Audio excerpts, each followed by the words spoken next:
Reasons to not believe that the Quran is the perfect words of a maximally just and wise God, a cumulative case. All of these alone are strong reasons not to be a literalist Muslim, but jointly, they're devastating. And remember, one error, just one error, is enough to falsify the hypothesis. 1. The inheritance problem. There is a literal mathematical error in the Quran. It directly instructs you to do a mathematical thing that's impossible. And you can look at Surah Al-Nisa 411 to 112 and 4176. Now, if you die and have 2 daughters, 2 parents, a wife, you literally cannot divide the estate up in a way that the Quran commands. It's not plausible that God would make a simple math mistake. Also, if you have a husband and 2 sisters, you also can't do it. Now, Muslims will say that there's an all fix. That's not in the Quran, and different Islamic schools disagree on when and how to apply it. And using a sequential allocation, as is sometimes suggested, creates remainders.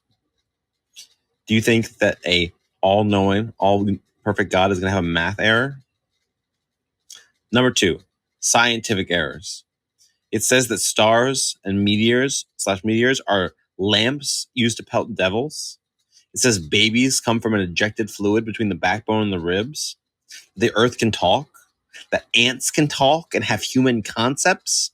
That mountains are like pegs to stabilize the earth, and that's flattened like a bed. That bones form first, then get clothed in muscle, rather than forming in parallel. That a flock of birds destroyed an army of elephants by dropping clay stones on them. That the sun sets in a muddy spring. That birds can't fly without God holding up the sky, without God holding them up in the sky. The Quranic flood story involves rain covering the entire world, but mixing freshwater rain and saltwater oceans would disrupt the salinity levels and kill most marine life. No one would have needed aquariums to save the sensitive species, yet the Quran says nothing about preserving aquatic animals. Also, how are you going to fit over 1 million species on a boat? And how do you explain why all the marsupials ended up in Australia? The earth is described in the Quran in ways that suggest flatness. The earth, how is it spread out? Have we not made the earth like a bed? And the earth, after that, he leveled it out. And have we not made the earth like a bed? These verses strongly imply a flat earth. Whether false or just misleading, that's a problem for a book claiming scientific perfection. There's also implausible miracle claims, like that a mountain was levitated, or that a group of boys slept for 309 years in a cave and woke up unharmed. Also, that some humans got turned into pigs and apes. These are clearly the views of an uneducated, pre-scientific person. 3. Many reliable hadiths are comical. Many literalist Muslims treat Sahih hadiths, especially those in Bukhari and Muslim, as effectively infallible, or nearly so, believing them to be highly reliable and authoritative sources for religious guidance, second only to the Quran. So let's take a look at these. That dates will make you not affected by magic or poison. That if a fly lands in your drink, you should double dip it because one wing has poison, the other wing has a cure. That whoever orgasms first determines the baby's sex. That Adam was 90 feet tall and humanity has been shrinking ever since. That trees can talk and are racist. That drinking camel piss is good medicine. That some rats are transformed Jews, and you can tell because they follow kosher diets. That angels avoid houses with dogs. That Satan sleeps in your nose and ties your hair into knots when you're sleeping. That most people in hell are women and that their intelligence is deficient. That monkeys stone other monkeys for adultery. That Satan farts when the call to prayer happens because he's running away so quickly. That you should drink liquids sitting down. And if you drink while standing, then you should puke it up. Both of God's hands are right hands. You should wipe your ass with an odd number of stones, not an even number. It's good to kill dogs, especially black dogs, because they're devils. If a wife turns down sex, angels will curse her until the morning. Angels, they hate onions, but they also cause thunder. Muhammad spit on a 5-year-old's face. You should kill salamanders for the crimes of other salamanders, which we all know is racist. There are 7 earths which you can fall into. If Jews did not exist, meat would not decay. A literal rock can steal clothing and run away with it. And don't eat with your left hand because Satan eats with his left hand. Now, just be aware that if Satan doing stuff means you shouldn't do it, it implies you shouldn't talk, sleep, run, laugh, or fart. Now, these hadiths are not sahih, but are humorous enough to include. Don't kill frogs because frogs praise God with every croak. The prophet urinated in a bowl and kept it under his bed. And when a slave girl drank it by mistake, he said, "She has protected herself from hell with a great wall." A sheep ate a surah from the Quran. It's now lost. And that male urine is from water and female urine is from blood. If you think that these are metaphors, what is drinking camel piss a good metaphor for? 4. There are literal contradictions. Which was made first, the earth or the heavens? Option 1, the earth first. The earth was created, then mountains, then the heavens. That's from Surah Fasilat 419. Option 2, heavens first. And then the earth was spread. That's Surah Al-Naziat 79:27-30. These both can't be true. Is hell forever? In one part of the Quran, it says whoever does an evil deed will not be recompensed except with like thereof. But then in other parts of the Quran, it says that you will abiding eternally therein. The punishment will not be lightened for them, nor will they be reprieved. So either it's a proportional punishment or it's an eternal punishment. Both can't be true. Do all good people go to heaven? Yes. Well, option 1, indeed, the believers, Jews, Christians, and the Sabians, whoever truly believes in Allah in the last day, they'll have the reward. Option 2, no, whoever seeks a religion other than Islam, it will never be accepted by him in the hereafter, and among them will be the losers. Both can't be true. It both can't be the case that if you seek any religion other than Islam, that you will be amongst the losers and you will never be accepted by Allah, and that also you have nothing to fear, that also that the Jews and Christians and Sabians are going to heaven. How long is God day? One part of the Quran, it says a day with Allah equals 1,000 years. Indeed, a day with your Lord is like 1,000 years of what you count. That's Surah Al-Hajj 22:47. Option 2, a day with Allah equals 50,000 years. The angels and the spirit ascend to him on a day who's measured in 50,000 years. Surah Al-Majri 74. Both can't be true. How long did creation take? Option 1, 6 days. Indeed, your Lord is Allah who created the heavens and earth in 6 days. Option 2, 8 days. He created the earth in 2 days, then placed them firmly on mountains and blessed it and determined therein the creature's sustenance for 4 days. Then he directed himself to the heaven, and he completed them as 7 heads in 2 days. So if you add up the 2 days plus 4 days plus 2 days in the second option, you get 8 days. You can't be both 6 and 8 days. What are humans made from? Option 1, water. We made from water every living thing. Option 2, dust. We created him from dust. Surah Al-Imran 359. Which is it, dust or water? And also, wasn't Eve made from a rib, not water? There's also free will and abrogation and mercy and name contradictions that I'll talk about later in the document. Now you might say, Sam, you're just misinterpreting the verses. Scholars have answers for all of this. But yes, but Hindu, Mormon, and Christian scholars all have answers for their texts too. The question isn't whether apologetics exist, it's whether they're persuasive and plausible. Number 5, a perfect book would not be this ambiguous. Sometimes the Quran says, God is light. And sometimes it says, the earth talked. Sometimes it says there's locks on people's hearts. There's no clear note on whether these are metaphorical or literal, and it would have been trivial to clear up such ambiguities. How can a perfect book not be clear? And there should be no ambiguity on whether beating your wife or aggressive holy war are allowed, obviously. Scholars have spent centuries debating what many verses mean without reaching consensus. If even the scholarly and the faithful can't agree after centuries of debate, it could have been written more clearly. And if it could have been written more clearly, it's not perfect. Also, major Islamic schools like Hanafi and Hanbali don't agree on whether unmentioned things, like things that don't even come up, are halal or haram by default. That's a pretty big deal. Something that could have been trivially cleared up by a single line. The Quran admits that some verses are unclear, and then some are ambiguous. But why not make all the verses clear? There's ambiguity on modesty, jihad, free will, music, flat earth, wife striking. Number 6, obviously. Obviously, you should not believe a man who tells you that God said he's allowed to have more wives than you. Obviously. Like, this one, I'm going to go off the text for a second, but every cult leader in history has said, God says I get to have sex with all your wives. I get to have more wives than you. I get to have more women than you. It's just obvious cult leader behavior. And it should be an extremely huge red flag for you that some guy says, oh, I get to have more carnal desires than you, more carnal pleasures than you. It's ridiculous. Obviously, that should be enough. Anyway. 7, petty vindictiveness. Roughly 7% of the verses in the Quran insult or threaten unbelievers. I'm not making that up. 7%. They're called fools or blind or told to burn in hell. You think that a perfectly wise and intelligent being is going to spend 7% of his holy book, his last testament to man, just talking shit to the haters? Why not persuade the unbelievers rather than threaten and insult him? Here's things it says. They're deaf, dumb, and blind. They're like cattle. They are like fools. Indeed, the polytheists are unclean, and their hearts is disease, and Allah has increased their disease.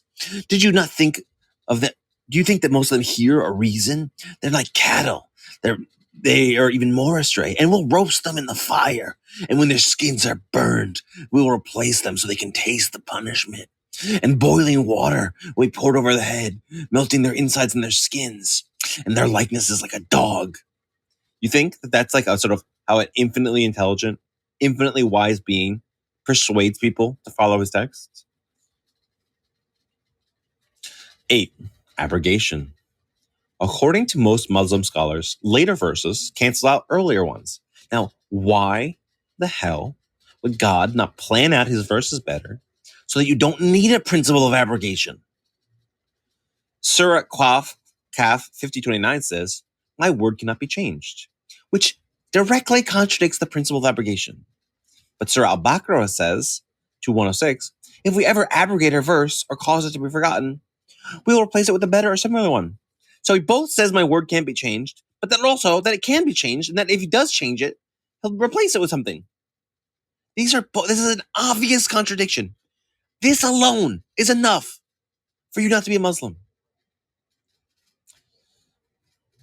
Now, if abrogation exists, why was the Quran dynamically changing in the 20-ish years of Muhammad's preaching, but no dynamic changes were needed in the 1400 years since Muhammad's life?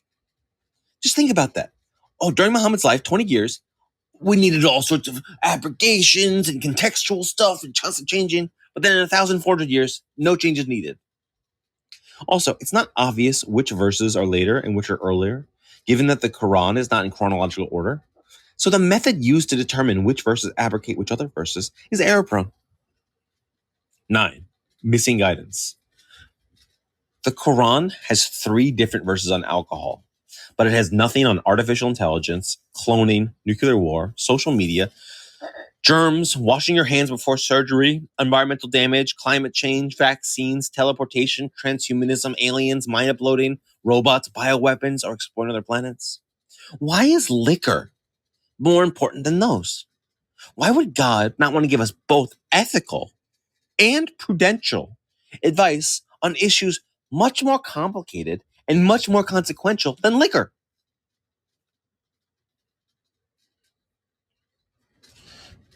10, why not trivially prove itself from God?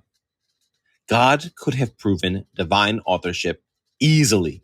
God could have listed the next 10,000 visible from Earth supernovas with their exact dates and coordinates.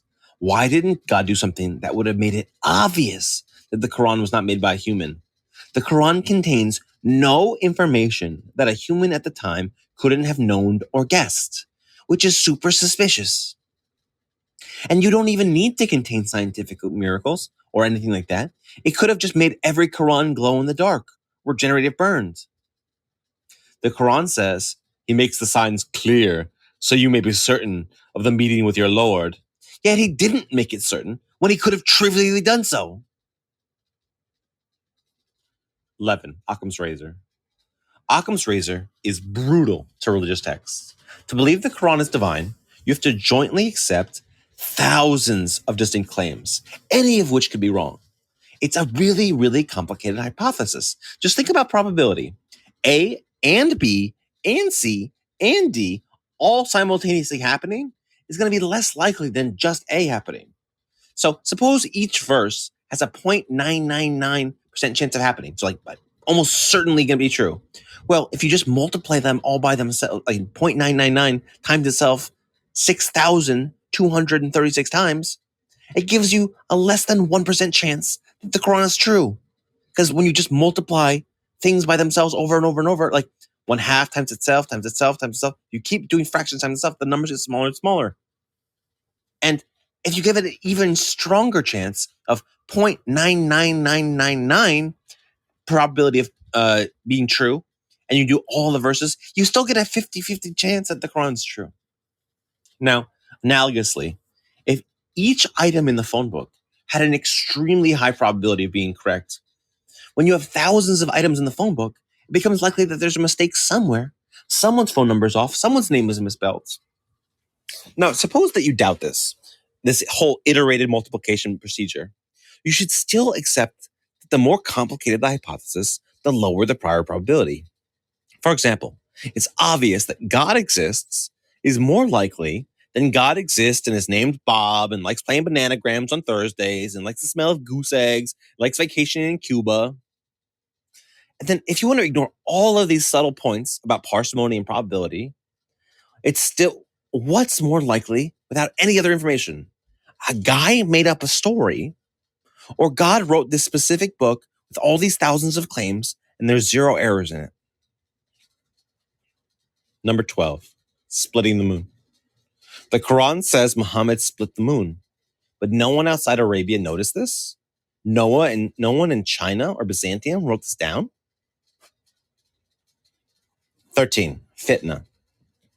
There were 2 civil wars immediately after Muhammad's death, the Ridda Wars and the fitna. If Muhammad truly gave divine guidance, why did it immediately lead to bloodshed? I'd sort of expect peace and love to be the result of divine revelation, wouldn't you? I also wouldn't expect the Islamic slave trade and the conquest of Byzantium and the Sassanids, nor would I expect a general level of poverty in Islamic countries today. Why is getting the Quran not having more goods? 14, Dhul Qarnayn. The character Dhul Qarnayn matches the Alexander the Great myths that were floating around Arabia at the time, e.g. the Syriac Alexander legend. If Dhul Qarnayn's story were the real history of Alexander the Great, you'd expect it to match earlier, more accurate Alexander writings, but in fact aligns with later fantastical Alexander stories. And since when have legends gotten more accurate over time?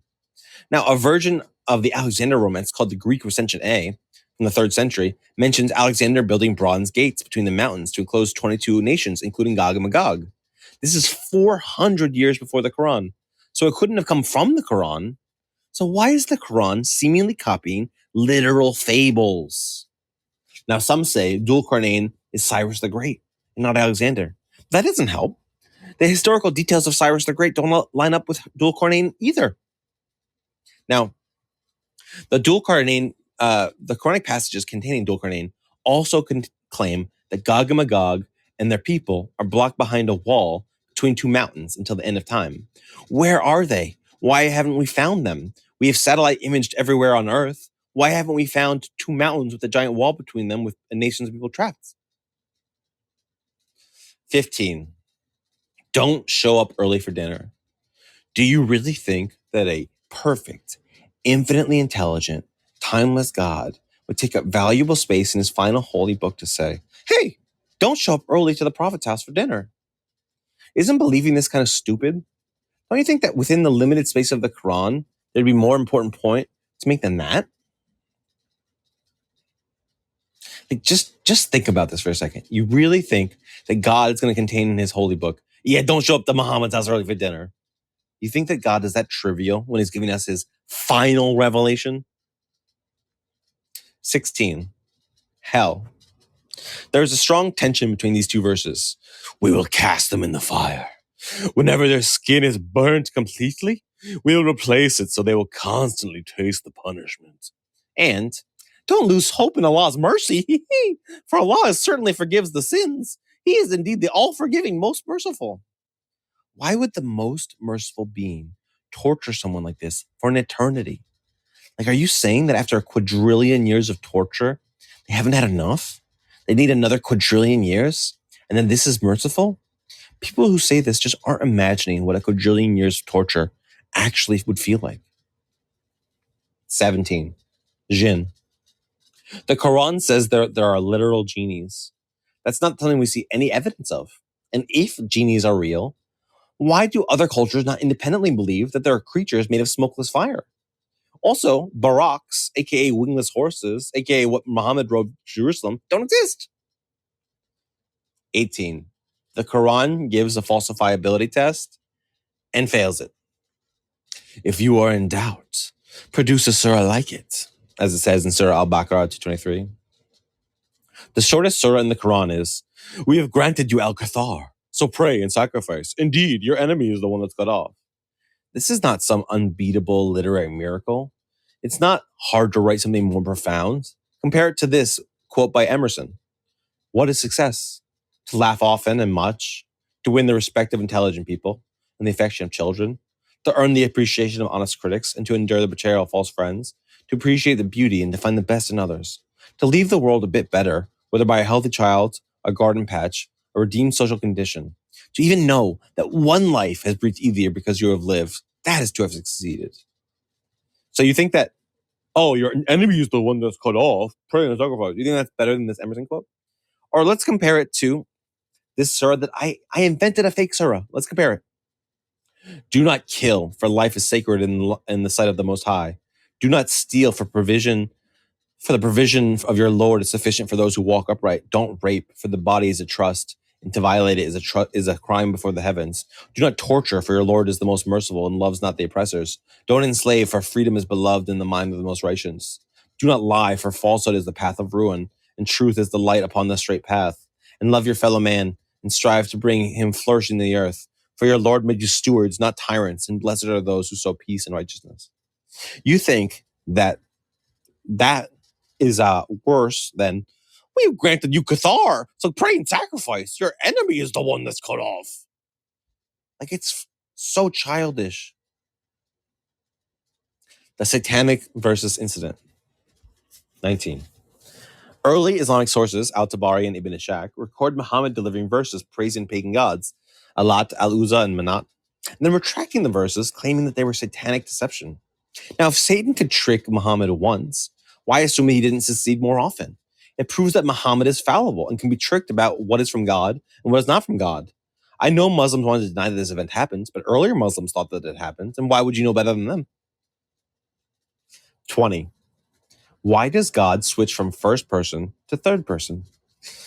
Indeed, I am Allah. There is no deity in me, so worship me and establish prayer for my remembrance. Verses. And Allah invites to the home of peace and guides whoever He wills to the straight path. It is Allah who created the heavens and earth, whatever between in 6 days, and He established Himself above the throne. If the Quran is supposed to be from God's direct speech, why does He sometimes refer to God in the third person, and as if someone is talking about Him? And why does the voice shift between I and He? Wouldn't you expect a message from God Himself to have a consistent voice throughout? Why does it sometimes sound like Muhammad is talking about God? It says in the first chapter, Thee alone do we worship, and Thee alone do we implore for help. Is this God's words? Is God saying that He worships Himself? Also, why does God's style change? When you run the Quran through authorship analysis, it splits cleanly into Meccan and Medinan styles. Different tone, vocabulary, and rhythm.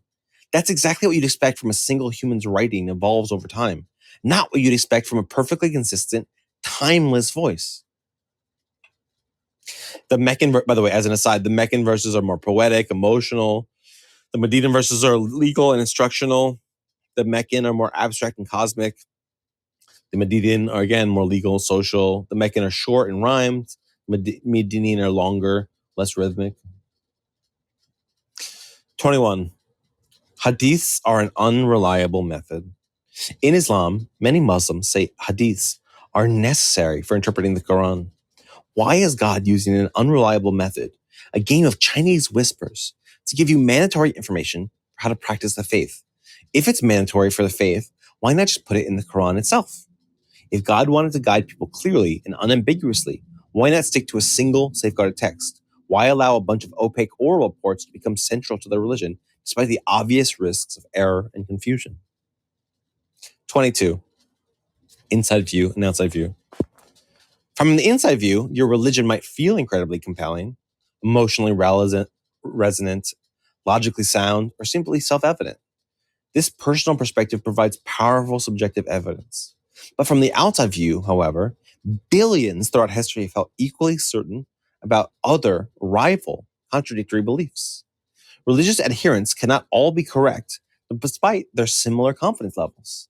Just as a startup founder must balance internal optimism with the reality that 70% of startups fail, religious believers should weigh their personal confidence against the broader pattern of billions of people being wrong despite similar certainty throughout history.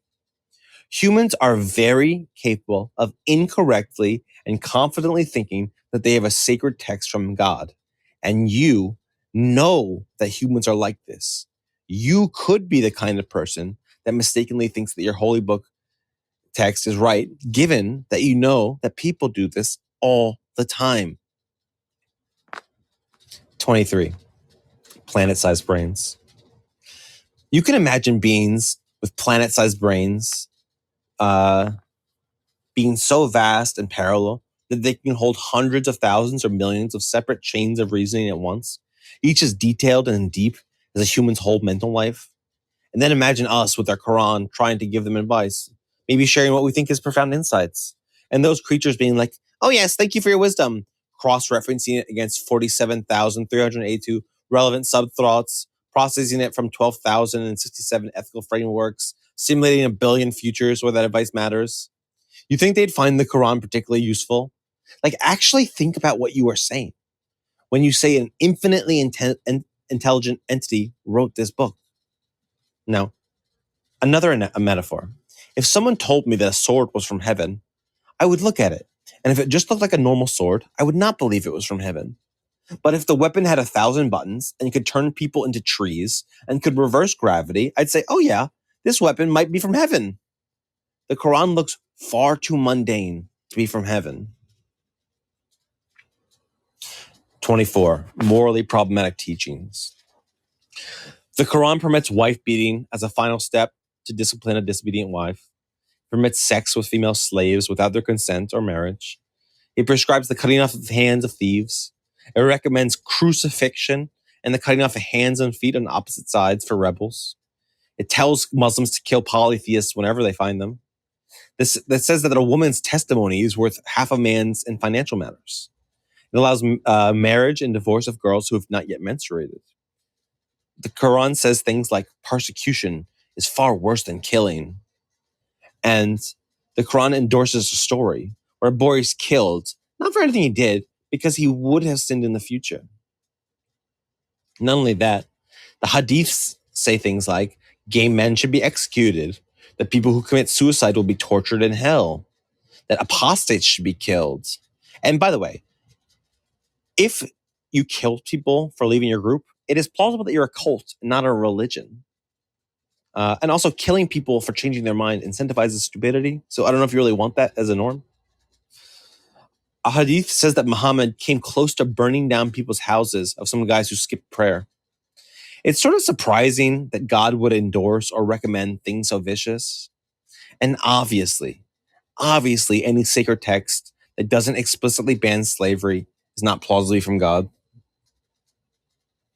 25. Muhammad's moral character is not plausibly divinely guided. Muhammad had sex with a 9-year-old. He owned a sex slave named Maria in the Coptic. He married a woman right after killing her husband. Her name was Safiya. He initiated aggressive military actions like at Khaybar. He owned slaves. He trained 2 black slaves for an Arab slave. He stopped visiting his second wife because she was too old and visited his young wife Aisha instead. He tongue-kissed a young boy. Muhammad said to a girl she shouldn't have freed her slave girl And instead, she should have given the vulnerable slave girl to her uncle. He married his stepdaughter and arguably ended the practice of adoption merely so he could do that. Her name was Zainab. He declared that the person who stabbed to death a woman who disparaged him shouldn't be punished. And by attacking the Quraysh caravan in Nakla during the sacred month of Rajab, Muhammad shattered a pan-Arab taboo against warfare in a holy month. And finally, and most consequentialist, he didn't set up a stable succession system, which led to war and turmoil after he died. And you think God would choose such a man to be a sort of beacon to mankind, the light for all time, for how should we behave? 26. Why ordered that way? The ordering of the surahs in the Quran is irrational, both from a thematic and chronological perspective. Rather than following a sensible sequence, such as grouping by topic, or placing revelations in historical order, of building a coherent narrative, the chapters are mostly arranged by length, with longer surahs first and shorter ones later. This results in abrupt shifts in topic, tone, and context, making it difficult to follow any overarching arguments or progression. For a book claiming to be perfectly revealed by a maximally wise deity, the lack of clear structure is puzzling. 27. The scribe who caught Muhammad copying him. Now here's a quote from the same scribe. If Muhammad is truthful, then I receive revelation just as much as he does. That's Abdullah ibn Sa'd. One of Muhammad's scribes, Abdullah ibn Sa'd, left Islam after realizing that Muhammad repeated his phrasings as revelation. And in at least one case, after the scribe added a flourish like, "So blessed be Allah, the best of creators," Muhammad agreed and said it should be part of the verse. Abdullah ibn Sa'd thought, wait, this isn't divine. I said that. He's just going by whatever sounds good. He also messed around with word orderings to see if Muhammad would notice. Muhammad didn't. Abdullah left, told people, and then Muhammad ordered him killed. And then he was only pardoned because he was family members with Muhammad's close companions, Uthman. This is one of the most damning pieces of historical evidence that Muhammad wasn't divinely guided. 28. The problem of divine favoritism. Why did Arabs get the blessing of divine knowledge? Why didn't God send a Muhammad-type prophet to the Cambodians, the Nigerians, the Dutch, the Apache? Why did they have to wait hundreds of years to receive God's blessing from the Quran? Isn't that unfair? The fact that Quran showed up in one place once in Arabia makes total sense if Muhammad made up the book, but it makes less sense if God wanted to give all of humanity his divine instruction. 29. Miscellaneous errors. These are just funny little small errors in the book. Indeed, those who disbelieve, it's all the same whether you warn them or don't, they will not believe.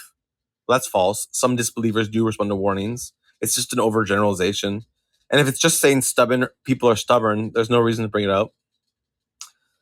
It says, Jews, Christians, they'll never be pleased until you follow their religion. Jews don't try to convert people in general. It's not a proselytizing faith. It says, have you seen the one who denies the final judgment? That is the one who repulses the orphan. No, many atheist agnostics care for orphans and love them and are loved by them. This is the book about which there is no doubt. No, people do doubt it. Atheists, and like myself, openly reject it. And Allah will protect you, Muhammad, from the people. No, Muhammad was wounded in a battle and he was poisoned. If it were from any other than Allah, they would have found in it many discrepancies. No, there's plenty of books that are not from God, such as short novels or instruction manuals, that are entirely free of discrepancies. That's just an error. Why does this book have so many little tiny errors in it if it's from God? It seems kind of bizarre. 30. God commands consequentialist harm. Islam teaches that individual suffering leads to greater eternal reward. But at the same time, God commands you to relieve others' suffering. That means God is commanding you to intervene in ways that reduce someone's eternal benefit. You're expected to help, even when helping reduce the quality of someone's infinite reward. You are commanded by Allah to lower people's eternal reward. A little bit strange. 31. The smartest people. All of these people knew about Islam and were not persuaded. Einstein, Newton, Gauss, Leibniz, Hume, Kant, Wittgenstein, Bertrand Russell, Gödel, John von Neumann, Richard Feynman, Stephen Hawking, Roger Penrose, Noam Chomsky, Darwin, Francis Crick, Blaise Pascal, Spinoza, Turing, Terence Tao, Saul Kripke, Willard Van Orman Quine, Karl Popper, Ed Whitten, Carl Sagan, Marvin Minsky, Alexander Grothendieck, Daniel Kahneman, James Clerk Maxwell, Leonard Euler, Derek Parfit, John Stuart Mill, E.O. Wilson, William James, Douglas Hofstadter, Nikola Tesla, Michael Faraday, Erwin Schrödinger, Hilary Putnam, Alfred Tarski, Max Planck, Carl Jung, Viktor Frankl, Ramanujan, Amartya Sen. These are among the most curious and reflective minds in history, and not one of them was persuaded by Islam. This isn't an argument from authority, which says that if an expert says something, it's definitely true. It's Bayesian evidence. This counts as evidence in the Bayesian sense because evidence is anything that makes a hypothesis more likely. If Islam was true, you would expect highly intelligent people, those with the best tools for evaluating evidence and spotting contradictions, to be more likely to recognize the truth. So this pattern of belief distribution shifts the probability against Islam being true. It's not decisive on its own, but it's real non-negligible evidence that Islam is false. 32. Elephant Army. Surah Al-Fil 105 says, "Have you not seen how the Lord dealt with the companions of the elephant? Did he not make their plan go astray? He sent out flocks of birds, striking them with strokes of burnt clay, and he made them like chewed up straw." Now, the story goes, an elephant army gets wrecked by birds dropping pebbles. You expect me to believe that armored men and literal war elephants get shredded by birds dropping clay pellets, which, by the way, have low terminal velocity. Dropping a penny off the Empire State Building won't kill anyone. That's a myth. Why would God only make birds do stuff like this once and before cameras and videos were invented? 33. Free will. You will not will unless Allah wills. The verse strongly suggests a form of divine determinism. Human will is contingent on God's will. Versus, Allah will not change the condition of the people unless they change what it is in themselves. These two verses seem fundamentally incompatible. Either humans have autonomous willpower that can bring about change, or their will is wholly subject to God's will. And if you're going to say, well, no, the Quran's stance on free will is super clear, then why have Muslim theologians and philosophers debated this for centuries? 34. Perfect preservation problem. The Quran 15:9 says, "We have sent down a reminder, and surely we will guard it."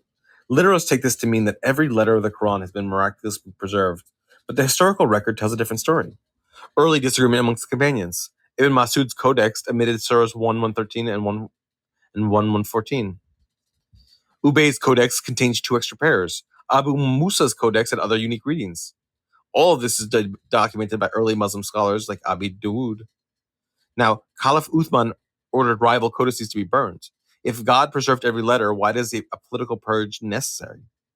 Also, the 7th century Sinai palimpsest preserves pre-Uthmanic readings, showing differences in words, grammar, and verse divisions. Also, Muhammad himself allowed multiple wordings via the 7 Aruf and the 10 canonical Qur'at. In Hafs, it says to feed 1 per person per missed day of fasting, whereas Warsh sees to feed multiple people, changing the obligation from 30 to 60 people for a missed month of fasting. And today, Muslims recite different canonical readings, each of the different slightly differences of wording and meaning. Now, if there are these differences, which one did Muhammad actually hear from Gabriel? Or was God repetitively repeating himself? This isn't an exact, frozen, perfectly preserved text as it claims to be. 35. Why a book? Why have a bunch of revelations written in a book? Why not an indestructible obelisk? Or an orb that gives fine-tuned advice to anyone who touches it? Or something else that would make it obvious that a guy didn't just make stuff up? And why is the God of the Quran so unimaginative? If the Quran came from an all-powerful, all-knowing being, why do God's actions feel so primitive? Earthquakes, lightning bolts, droughts, diseases, punishments that sound like the arsenal of a mythic desert warlord sorcerer, not a cosmic intelligence beyond time. Why not something more elegant or weird? The God of the Quran punishes like a being trapped in the toolbox of the Bronze Age. Not nanotech, not chaos theory, not cloning, not gentle mimetic reprogramming, not just even simple clean interventions. It's not what you'd expect from a being who understands atoms, entropy, or neurology. It's what you expect from the pathetic imagination of 7th century humans. 37. The problem of animal suffering. There's so much pain happening to innocent animals in the world. Why is a merciful God permitting this? There have been like septillions of animals that have ever lived. Most of them have had a painful death. This is the classic problem of evil. And if theism is false, literalist Islam is false too. Now, 38, the problem of divine hiddenness. God either wants us to know him or not. If not, if he doesn't want us to know him, he wouldn't have given us the Quran. But yet, if he does want us to know him, he would have made it really more obvious. He could have written the stuff in the stars. And if he doesn't want it obvious, why do miracles? And why do you say in the Quran that you made it clear? The classic problem of divine hiddenness is a problem for theists. And if theism is false, then literalist Islam is false. 39. I've checked. In the Quran it says, if you're in doubt from these stories that we have revealed to you, then read the scripture from those before you. Then ask those who read the scripture before you. But when I ask Christians and Jews, they don't affirm what the Quran is asking me to check with them. And it's not like the Quran, some Muslims think that the Bible has been corrupted. But nowhere in the Quran does it say the Bible is corrupted. The Quran, in Surah 548, it says, God gave each group its own scripture as a test so they could compete with each other in good works. How exactly would that work if the Torah and Gospels are totally corrupted? And if the texts are corrupted, why does the Quran say to the Jews and Christians, we believe what has been revealed to us and what has been revealed to you. Our God and your God is one. Also, it says in the Quran that Allah's word cannot be changed. So it's a little bit hard to understand how the text could have been corrupted for the Christians and the Jews. 40. Music.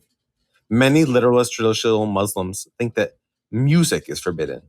It's not plausible that God would give Beethoven and Coltrane and Hendrix such gifts and not want them to express their genius. Music is one of the jewels of humanity. Opposing it is like opposing friendship, smiling, kindness, or fun. 41. Narcissism. Why the heck would God want and demand praise? Do you care if ants praise you? 42. Why did God cause mass extinctions? Why did God cause the Permian and the Cretaceous mass extinction? You're going to kill a whole planet worth of life twice? Isn't that kind of a wasteful method for an all-powerful God in order to make humans when he didn't have to? 43. Alcohol and slavery. Why does the Quran clearly and explicitly ban usury and alcohol, but it is unclear on child marriage and slavery? Millions of Muslims have thought that slavery was okay, but they didn't think alcohol was okay. Why would God not make it way, way clearer? If you're going to make alcohol clear, why not make slavery clear? Isn't slavery more important? 44. It's boring and repetitive. The Quran obsessively repeats the same threads, the same vague praises of God, the same stock phrases. He is most merciful, he's most wise, over and over and over. Oh, they will burn. Imagine if every chapter of Moby Dick had several repetitions of, the whale is very big. The whale is very big. You think that's going to be the sort of best writing ever? 45. Biblical confusions. The Quran confuses Moses and Aaron's sister Miriam with Jesus' mother Mary. Surah Maryam calls Jesus' mother the sister of Aaron, and labors with the daughter of Imran. Yet Aaron and his father Imran lived approximately 1,300 years before Mary. Early Jews in Medina reportedly mocked this genealogical mix-up. Also, the Quran blames a Samaritan for the golden calf incident with Moses. But Samaritans didn't exist until centuries after when the supposed story of Moses is supposed to take place. That's a major historical anachronism. It's most likely a retroactive error from someone mishearing Jewish traditions. The Qurans also claim that Jews think Ezra is the son of God, which is obviously false. Now, 46, pairs. In the Quran, it says, of everything we've created pairs that you may receive instruction. But it's just a literal false claim. Not everything exists in pairs. There's only one universe, one earth, one Muhammad. If you think that it's about gender, there are hermaphrodites like leeches, and asexual produces species like rotifers. And if the Quran meant most things, it could have used the Arabic word muzam, but it didn't. Also, Surah Al-Ra'd says Allah created fruits of every kind in pairs, but most fruiting plants are hermaphrodites, not male or female. 47. Abu Lahab. Surah Al-Masad 111 is a whole surah dedicated to talking shit to Muhammad's uncle, Abu Lahab. You think that this is divine?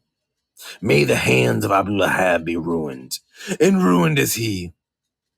His wealth will not avail him, or that which he has gained. He will enter to burn in a fire of flame, and his wife as well, the carrier of firewood. Around her neck is a rope of twisted fiber. It doesn't even tell you what Abu Lahab did. It cannot be for moral instruction. It's arguably blasphemy to think God would write something that sounds like Hulk Hogan talking smack in a WWE promo. Do you actually think that God is going to spend an entire chapter of his final testament to man talking shit to a single man and not explaining what he did? Do you actually think that? 48. The injustice of geography. Most people stay in the religion they're raised in. Yet under traditional Islam, salvation depends on accepting Islam, meaning that a Hindu child in India, by many interpretations, are far more likely to go to hell than a Muslim born in Arabia, simply due to birthplace. If eternal torment depends on such a chance, Islam looks less like justice and more like a cosmic lottery with infinite pain as a consequence, rigged by geography. 49. Names. Several of Allah's classic names describe traits that are villainous, which is hilarious on its own. The delayer, the withholder, the degrader, the dishonorer, the compeller, the distresser, the retaliator. Like, these are literal, these sound like villains, but then also these names contradict other names like the most kind and the most loving. So that's just a contradiction right there. 50. Selective charity double standard. The interpretive flexibilities, metaphorical redefinitions, the chain skepticism that literalist Muslims must deploy to rescue Quranic difficulties are precisely the maneuvers that they would dismiss if Christians defended the Gospels, if Hindus justified the Vedas, or Mormons excused the Book of Abraham. If the same elastic toolkit were granted to every scripture, any text could be declared flawless. 51. Actually imagine a perfect book. Imagine a book that could be read both forwards and backwards, as in the letters and all of the words just happen to be arranged so that the book could be meaningfully read both ways with different messages. That alone would be insane. But then also the chapter titles formed an acrostic, and the whole book rhymes. I want to imagine this book contains so much scientific and mathematical knowledge that it would make scientists and mathematicians irrelevant for millennia. I want to imagine a book so beautifully written that humans 99% of the time would cry and convert upon reading it. Imagine a book that gives fantastic advice on current issues with all their nuances, sub-nuances, but gives detailed advice about situations that will not occur for thousands of years. Oh, and it gives detailed advice about how to interpret it, so there are literally no feuds about the correct way to interpret it. An infinitely intelligent God could definitely write such a book. So why would he give us the Quran? P.S. Many of these objections are independent of each other. Addressing one argument does not resolve the others. Each independent criticism stands alone and reduces the probability and plausibility of literalist interpretations of Islam. Since the claim that the Quran is perfect, demonstrating a single flaw is sufficient to justify the assertion that it's false. So in summary, we have found logical contradictions, scientific errors, aesthetic failures, self-serving motives, mathematical mistakes, factual blunders, moral atrocities, signs of both ineptitude and pettiness. We've seen useless content, plagiarism, historical anachronisms, failed tests, probabilistic implausibility, character flaws, philosophical issues, false prophecies, unreliable transmission, childishness, boringness, incoherent structure, cultural narrowness, and a general epistemic fog. At this point, it's hard to imagine, in principle, what kind of flaw a text could have that this one doesn't.